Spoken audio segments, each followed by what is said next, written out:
Welcome to Crap I Like to Do. Today we're going to talk about something that isn't crap that I got to review. Earlier this week, I was privileged to get one of the first A-Power 2 battery systems from FranklinWH Home. At least I hope that is what the WH stands for on the site. I'm not getting any sponsorship for this, but if they decide that they want to give me any sponsorship, I'll definitely take it. I'm not completely sold on all battery systems or generator systems because technology is just always moving, right? But I will tell you, 3 years ago, I did purchase a solar in-phase system with IQ7 technology. Again, no battery storage. So that was strictly all solar energy, and I'm in a grid-tied system, which is fine. So that just means that at the same time, I'm producing electricity during the day, and at night, I'm pulling electricity from the electrical company. So if there's an outage, I am without power. So needless to say, battery storage was my thing because I didn't purchase any battery storage at the time. I reached out to one of the installers in the area, and they told me about the Franklin battery system, which I had already came across while doing my own research. The price point was better than what I was looking for, and they guaranteed the reliability. So I took it. Plus, the brain of the system, which is the A gate, makes it easy to add almost any renewable resource you got. It has designated inputs for gas and solar, and probably even wind.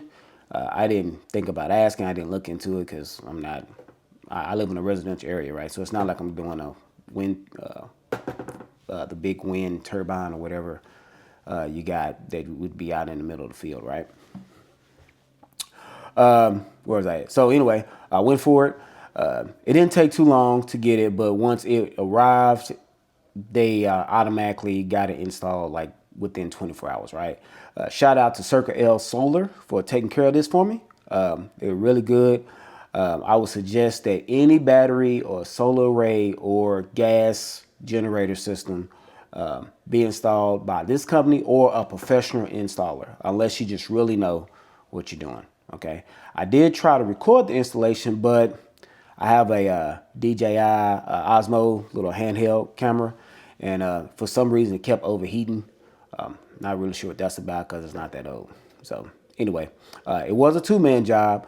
However, starting out, just one gentleman was doing the work at first until the other gentleman could come. He had previous engagements, so he had to take care of that. But once he was there, the ball really got to moving. So I don't knock anyone for that. Work is work, and there's a lot of people out there that can do what these guys do. Okay. Now, another thing I want you to keep in mind too. You want to make sure that in your area, for one, you want to look for incentives, rebates, anything you can get. Okay. A lot of these things you can get, rebates on and incentives on. Also, you want to make sure you get with your local, state, and municipalities about, what you can and cannot do where you live. Okay. I'm pretty sure, though, almost anybody can get what I got. I'm pretty basic, nothing crazy, because I'm in a grid-tied system. So I don't know anyone that's not going to be able to get any kind of backup electricity, gas, or not be able to get any solar panels. It'd just be unheard of today. Now, once these guys were done with the hard labor, they also did the commissioning for me, which is the activation process. And I was able to perform the registration using the technician's or the installer's phone or tablet. Once he finished the commissioning, I received the email and it prompted me for the password change. And we were done. The app is very easy to use. And out the gate, the battery already had 35% when it was installed. And they finished at night. We moved the system off the grid, okay? And at that time, I was running a dryer. I had the pool equipment going and the oven. The lights never flickered. That's fast. And like I said, it was nighttime, so there's no solar. Okay, I'm not producing anything, okay? I can't wait to see how this works during the summer. The fact that we were able to do this, switch back and forth and not see any hit with the lights is pretty darn amazing. I live in Texas, so I'm gonna really see how this really performs with the AC, because in Texas, as soon as the winter's over, you're gonna pretty well start using AC. That's just what it is. The installer set the battery to 20%. So what that means is time of use 20% is how it's set up. That means that we're gonna use the battery when we can, and leave 20% just in case we need it. Okay, for emergency. So if there's an outage in the middle of the night or in the middle of the day, then the battery will start doing the work. Okay. The next day was pretty sunny. Okay.